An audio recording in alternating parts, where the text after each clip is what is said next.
You're listening to Make It Possible Ukraine Volunteer Heroes Stories, the podcast about volunteers who have made a difference in Ukraine. Together, we can make it possible for people in Ukraine. Today, we have a remarkable volunteer joining us. With a strong love for children and a rich background in both education and mentorship, he brings a wealth of experience and compassion to his volunteer work in Ukraine. Here's a bit about him. He began his journey in education as an assistant in a preschool in Hawaii while his own children were young. For the past 2 and a half years, he has been a mentor for children in Africa. Additionally, he has an impressive 50 years career as a pilot and flight instructor. His mission is to help restore some normalcy to Ukrainian children's life. He believes that by preparing those children for a brighter future, he is contributing to better Ukraine. Please join me in welcoming this dedicated and compassionate volunteer, Gary, to this podcast. Hi, Gary. Hi, Kat. Good morning. Thank you for having me. Good morning. How are you doing today? Great. It's a beautiful day today, so it was an easy walk. It's a beautiful day here, but the situation in Ukraine is kind of very uncertain those days. No, we heard air raid sirens just a half an hour or so ago. Yeah, it was this morning. It was kind of scary. Let's talk about beautiful, exciting things. So let's talk about you, Gary. Oh, no. So I think our listeners and I also wants to hear it one more time. How did you end up in Ukraine? Well, I was volunteering for the American Red Cross back home in North Carolina. And it got very, very tense and got very heavy, and I left the organization. Then I was throwing around looking for something to do, and I found the Volunteering in Ukraine website, and I've been wanting to come for the last 2 years anyway. So as soon as this opportunity came up and you responded to me, I had to come. Were you not afraid coming to Ukraine after all the news, after all these things happening? No, I don't scare easy after 30 years flying all over the world and a total of 50, instructing and everything. So. That's awesome. So let's hear a little bit about your background and how what you went through in your life actually led you to volunteering. Well, I grew up in the Army. I'm what they call an Army brat. And on the Army bases, giving of yourself was very standard. All the mothers did that, all the fathers on weekends, the older kids. It was just sort of in our blood. So whenever I've had an opportunity to help out somewhere, I feel almost an obligation. I certainly feel a strong need to do that. So. That's beautiful. So you believe that volunteering is changing the lives and improving the world we live in? I hope so. And I wish more people would get involved and change the world a little faster. That would be good. That's beautiful. Thank you so much for being here, for everything you do for the world, and especially Ukrainian people. Well, thanks for having me in the program. It's been a lot of fun, hard work, some sadness, some joy. So it's been a mixed bag. So let's talk more about your experience volunteering in Ukraine so far. Tell us more about the emotions you had, about everything you just mentioned. Well, the first day I came, I just sort of stood in the back of the room and tried to get a feel for the flow of it and the relationship between the other tutors or mentors and the kids. And it was interesting to see as the three groups came through how each of the dynamics changed with each group. So the next day I joined in and they made me feel very, very welcome. I have some good friends there, both in the mentors and in the kids. And it's been a very positive experience. It breaks my heart to see the kids exposed to something like this through no fault of their own. Excuse me. And you can tell every once in a while that that's definitely on their mind as much as they try to keep it down and smother it. But it comes through, and that's very sad because I can't do anything about it. I don't speak the language well enough, and you can't just hug a kid here. They'll look at you funny. So yeah, I think in general, even if you speak the language, sometimes it's so hard to comfort somebody. Like, for example, when I started this program, I had a kid, her name is Karina, and she used to come to the classes and just cry. And those classes, we used to hold them at the shelters. We don't do that anymore because we want to invite kids from, we want to take kids from shelter outside the shelter just to have some more positive impact and be like in a nicer place instead of going to those shelters that are not nice. But anyways, going back to the story, she would just cry, come to the classes and cry. And I would talk to her. And it took me probably like 3 months when she actually opened up and she told me what the problem is. And one of the issues she was telling me, she's like, oh, my grandma, they still live next to the front line. Her city is Pokrovsk, which is like 20 kilometers from the front lines. And she told me like yesterday they hit the house next to them and her grandma is still staying there. And that's something like you can't really say much. And I was just telling her to stay positive, that they're happy that they have a new home here in Lviv and we all love them so much. And eventually, I think after we do what we do, which is like bring them positive emotions and show a positive examples of, I don't know, that everything can be good. Because sometimes when those kids come back home, they might not have somebody to look up to at their home. Or, for example, for military kids, unfortunately, their father can be at war and it's been 3 years already, 2.5 years. So it's like, it's nice for them to look up to somebody. And I think that's what we do. And eventually I see the results. So within 3 years, Karina changed. She is a girl who used to come to classes and cry. And she comes to classes and she say like, now I'm better. And because I have so many friends volunteers that she speaks to as like since they used to come to Ukraine. She said, I want to go to university now, which before she didn't want to do anything. So she's studying to become university and she knows, and Lviv becomes her new home because of all these volunteering programs we do. So what I'm trying to say, it sometimes takes years to change the shift their mentality and to make them feel better.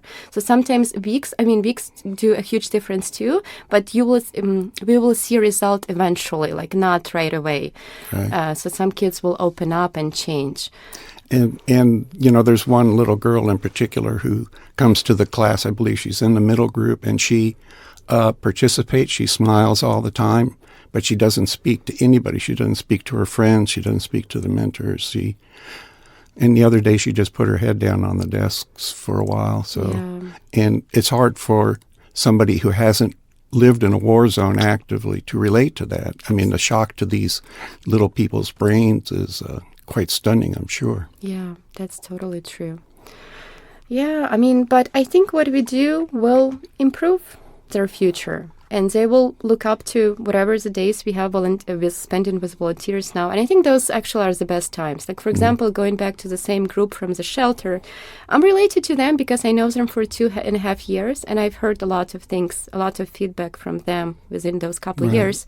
So they said, I was asking them, we played this game at the lake, and I was asking them, what was your best memory during like last year or something? And they said those programs are their best memories.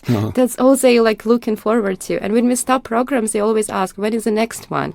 And I tell them like, I'll do my best to do it as soon as I can. But again, it just depends on lots of things. Yeah, that day up at the lake was really something. I didn't see anything but smiles. I think so. And everybody playing together and cementing their relationships, not just with the mentors, but with each other.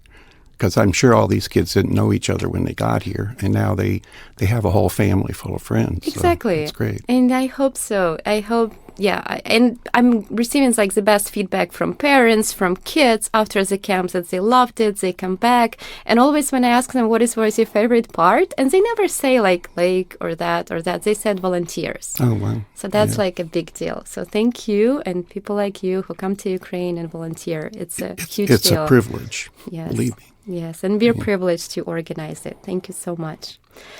And I also kind of want to know, what have you noticed coming to Ukraine? What have you noticed in Lviv? How is it different from just traveling to any other country now? Well, it's a little more austere. It's a little harder to get around because of the war. And sometimes the buses and trains run, sometimes they don't. Of course, all the airports in the country are closed, so that makes it a little tough. It was a 7.5 or 8 hour ride down from Krakow on the bus, but took me right downtown. And when I got there, I've mentioned before that I lived in Budapest for 10 years from 1999 to 2009. And it seems very familiar very often I look around and I see this beautiful architecture and the city squares and the people hustling around and bustling around, and the trams, which they're made by the same company as the ones in Budapest. So when I see one go by, it's like, oh, where am I? Oh, yeah, in Lviv. Everybody's been wonderful. When I'm walking around, going to a restaurant, a cafe or something, everybody's been very welcoming.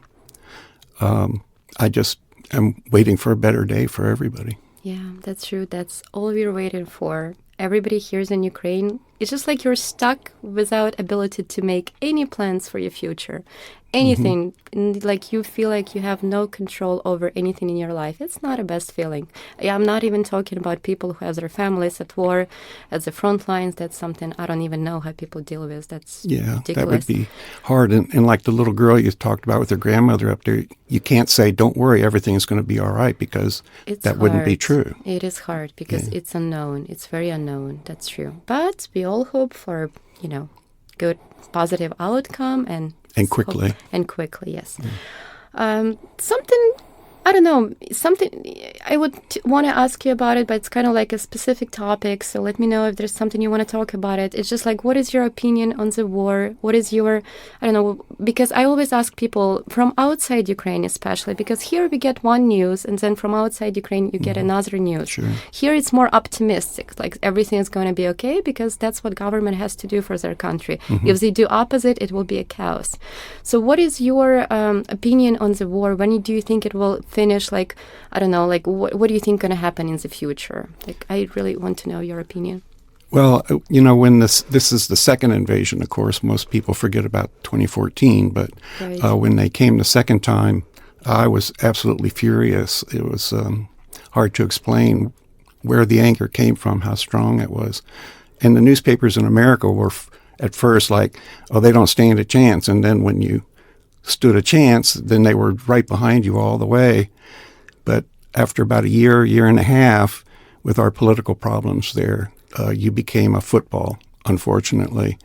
And people on the extreme right, like Trump and Speaker Mike Johnson, play games with people's lives here. They held up aid for 8 or 10 weeks. And who knows how many people were killed as a result of that. So I'm angry with them, too. But no, I think the war, I agree with President Zelensky. The only victory is when they're all gone, all of them. And no, don't give them any territory, none. Thank you so much. Yeah, that's very valuable opinion, and we hope that will happen sooner than later. Yeah, we're all here very optimistic and really hoping for that.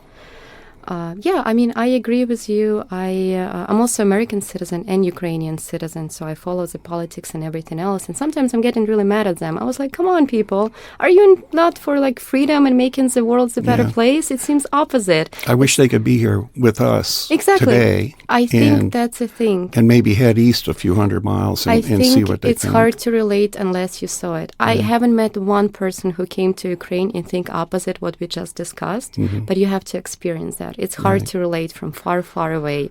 So, maybe more politicians will come to Ukraine and then they'll see the difference, the destructions, and then I guarantee they would change their opinion. But again, that's not up to us, and we hope they would at least. But I'm very proud of President Biden for standing up to them and to the Russians. Yeah. I think, of course, it could have been stronger, but it could have been weaker, too. Exactly. So I think he did the best that he could in the circumstances. We very appreciate him, everything he have done. I mean, we're here in Lviv, probably because of him. So that's a big deal for us. Really appreciate it. Well, I'm glad to hear that. Yes, definitely. As an American, it's nice to hear that. So we're hoping for the best, and I do believe that the war will end sooner and Ukraine will recover and everything going to be okay. And so I mean, again, thank you, American government, and you for coming here. It's such a big deal for us. Without you, I mean, Ukraine definitely won't stand. So that's amazing. Thank you so much. We respect Americans so much. We did before the war, but now it's like, for us, it's like the biggest friend. So thank you so much. The vast majority of people in America care deeply what happens here. And it might be hard to find that out reading our newspapers, but talking to people and other ways, the people there know this is wrong. They know the difference between right and wrong. Exactly. And they're very upset and they want it to end. And if you have to push them out of the country to end it, then let's push them out of the country. Yep. That's true. Yeah, we really appreciate that. Thank you so much. And I think like the volunteering movement, us in Ukraine, seeing so many people coming and helping out, that helped us so much, like mentally especially, because we feel that the world care. From the moment when the war started, we would have like so many volunteers at the border because not everybody wanted to go to Ukraine for like obvious reasons. But when you would leave Ukraine because things were very dangerous, so we would have like people from all over the world like feeding you, helping you out. So it was such a big help. And now people like you come into Ukraine, that's like a big deal. And nowadays when you walk in Lviv, you hear foreigners, you hear like foreign language, and you're like, okay, everything going to be okay. Yeah. So for us local people, it gives a hope. First of all, we see that the world care, and that's something I want to show our kids as well. If their parents are at war, fighting actively at the front lines, so their kid at least sees that the world care and people from all over the world come to help as volunteers. And also they'll tell their parents about this, and they feel like somebody cares. Sure. So all these things are like such a positive influence for us, and it makes us believe in a better future just by having foreign volunteers from all over the world coming to Ukraine. It just gives us a hope. It's a big deal. Thank you so much. Yeah, if I could deliver one message to the people of this country, it would be, you are not forgotten. Yeah. And people do care. Thank you. That's a big deal for us. I think that's what would help us stand longer, this thing, because I don't think anything else would, because everything else is really like sad and hard. But this message means a lot for us. Thank you so much. It's an honor. So last question I have. So how would you like to summarize your experience in volunteering? And do you think it's worth coming to Ukraine to volunteer? Oh, it's absolutely worth it. It's life-changing, and virtually every little thing you do will have an impact. And I look at things like that as like a pebble in a pond. Nice calm pond, you drop a pebble in it, and the ripples keep going out. So any gesture, any kindness is going to have impact. So I believe so too. There is this American movie, I forgot the name, but it's about giving back. You probably watched that before. It was one teacher in school teaching the kid that he has to give back to another person, another person giving back to another person. I think that's Pay It Forward. Pay It Forward, thank you. I forgot the name. So I think that's such a beautiful concept, and I think what we do here is what it is. Because it might seem like it's a lesson or learning the language, but in the end of the day, it's not about learning the language. It's about showing the act of kindness, and then those kids will spread it out. And also for you guys, for volunteers, I think it makes an impact too. Like it's impact on every single person that involves in volunteering in general. And a good example I can tell you, and I think that's really awesome. We had more than two, but a few kids from Eastern Ukraine who moved to shelter in Lviv where I started this program when the war started. So when I got there, they were just like looking at me. It's like, who is this girl? Because you have to earn respect, especially with older kids, with teenagers. So it took me a while, but eventually they loved it. Maybe the reason was because nobody was there. Nobody cared about those shelters. It seems like everybody would be there, but nobody was there in reality. Wow. So it was just me and a couple of volunteers trying to make them smile. And those girls and those kids from this shelter, they come back to my programs for like almost 2.5 years now. Wow. Every single time. They follow me everywhere. One volunteer told me they'll do whatever you say. I was like, okay, I'll be careful with that. But anyway, so this time around, I asked the girls, I was like, hey, would you like to be assistant teachers for our classes for younger kids and help them out to learn English? And they volunteers, and that's what they're doing right now. And I think that's one of the most beautiful things that happen, that like paying forward. Now they want to help out too. Right. So that's really beautiful. And I think it encourages the younger kids too to see the solidity of the program and what's happening around them, that they see these people have made it this far, I can make it that far. Absolutely. I think that's a great example. Well, so thank you so much, Gary, for everything you do in Ukraine, for today, for everything you did last week, and everything you'll do for the future. It's such a big deal for us. And because of people like you, we're still standing, and we still believe in a bright, happy future ahead of us. Thank you so much. Oh, sure. Can I ask you a quick question? Yes, please.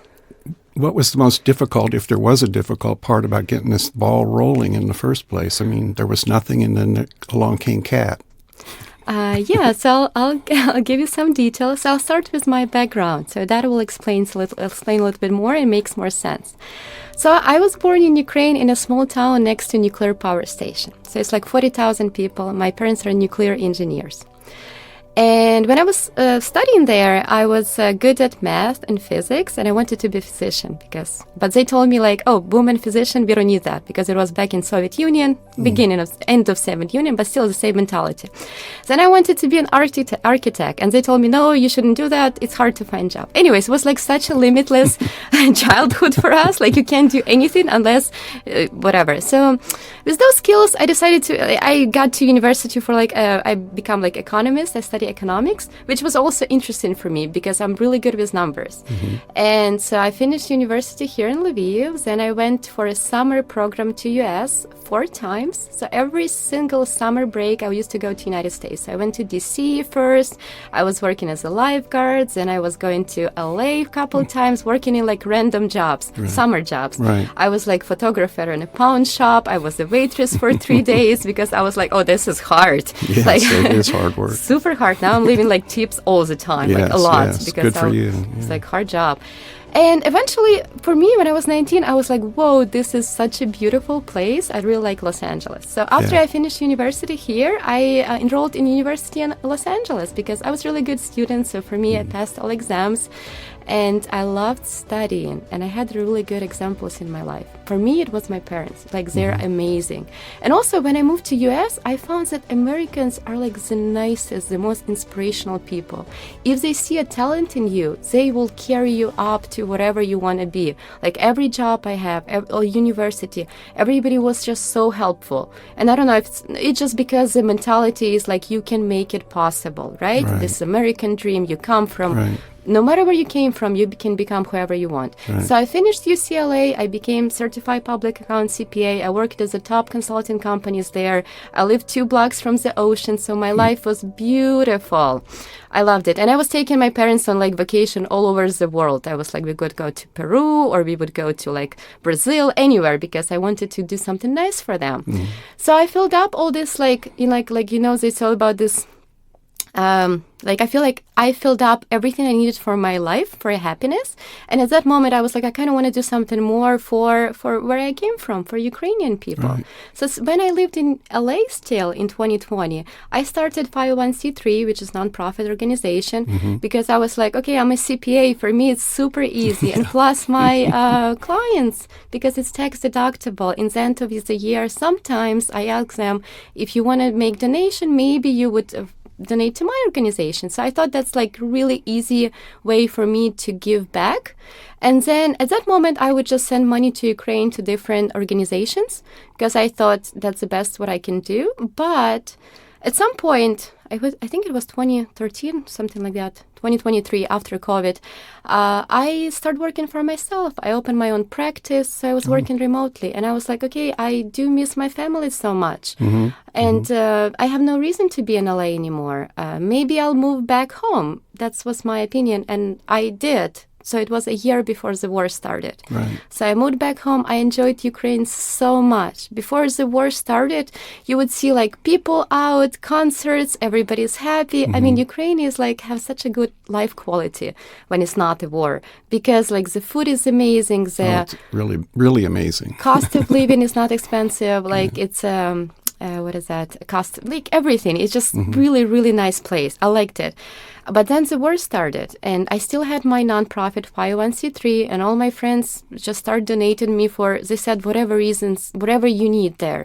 So I would just spend everything on helping volunteer soldiers that were going to as they were going to army or were taken to the war, because at that moment, like, we had nothing here. So we would ship everything from US or from other countries. So I would just buy like these protective gears for those volunteer fighters, because that seems to be like, you can't think about education when people would die at war going like pretty much naked. And like whoever donated, they were okay with that. They said like, whatever you need, whatever purpose is. So at that moment, I was like, but that's kind of sad, because nonprofit was supposed to be educational. And I was like, oh my gosh, what I would be able to do with those money if it was not for war? I would just probably start schools and educational program, because the war is so expensive. Like one of the like helmets, it would cost like $400. And then you got really like detailed into getting to know which level of protection you need, because when you give it to somebody here, I mean, it's the last thing you want to make sure it's good. Like, it's just, and so anyway, so did a little bit of those. It was like hundreds of units. I would go to Poland back and forth. I would bring it by myself in the car. I would find people who would bring. So like, was kind of interesting, fun logistic kind of stuff. I still have so many pictures with me and like so much stuff in my house. It was a time. It was a time of my life. But I was like, okay, I still want to do something which is something for kids, which make it possible. So I myself, with no support, found a bigger shelter in Lviv. And I was asking myself a question, like, what can I do as one person to help? And I was like, I speak English. Maybe I'll go and teach them English and then something else. So I went there by myself. And I think at that moment, like, nobody was asking anything. And I'm very, like, I don't know, people trust me. They never ask questions. So they're like, okay, you can teach English and you're some nonprofit. Good.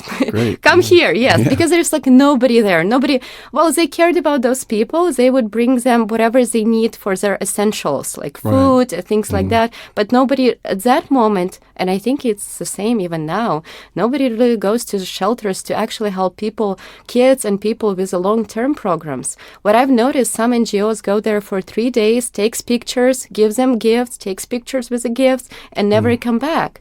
And this is what I heard from those shelters, and that breaks my heart.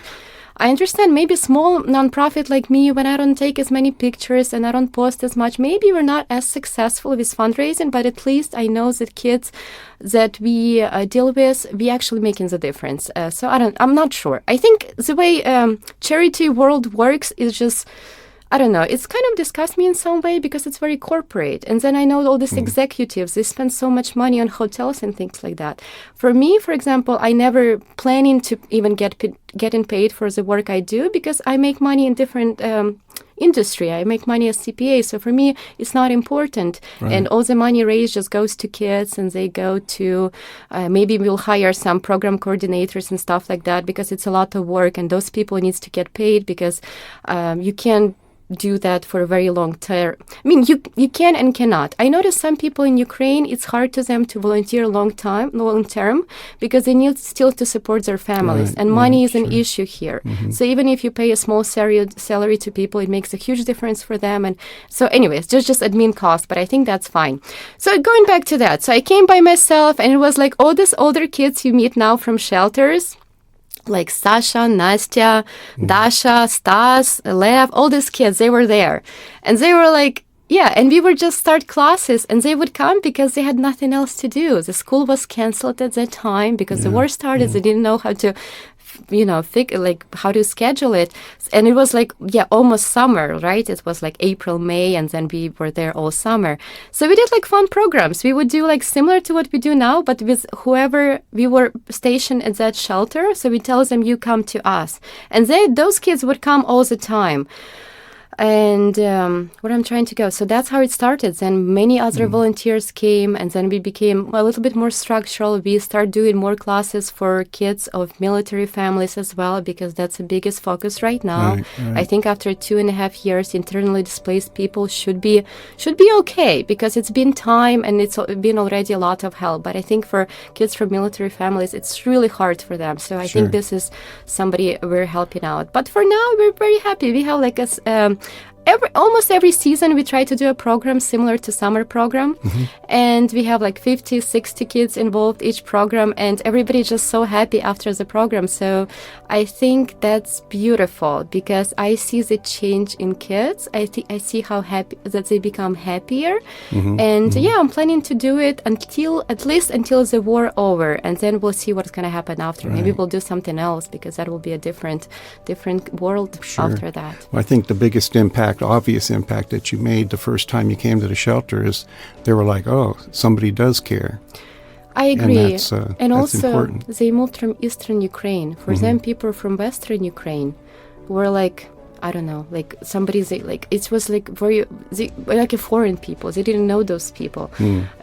Even though, I mean, they understand Ukrainian, but they spoke Russian there. But that's not a big deal. Whatever language you speak, that's yours.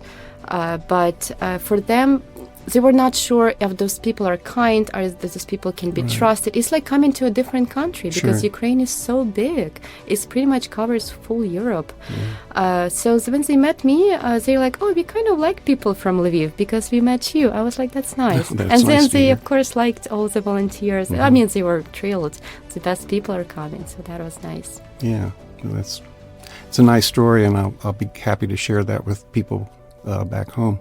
Thank you so much, but I also want to thank you again because with people like you, nothing I do would be possible. So thank you so much, Gary. It's a big deal for us. What you do personally, such a big deal. Thank you so much. Well, it's an honor for me, and I would just say, Slava Ukraini. That's how I would end it. Thank you so much. My pleasure. Thank you for listening to our podcast. I hope you enjoyed our amazing volunteer story as much as I did. I truly hope it inspires you to volunteer in Ukraine. We need as much help as we can get, and every effort counts. Check out our Instagram, Make It Possible Ukraine, and our website, makeitpossibleua.org, for information on our current and future programs. If you can, please support our future initiatives financially by donating on our website. Your contribution will help us continue to bring smiles to more kids in Ukraine. Thank you so much, and see you in the next episode.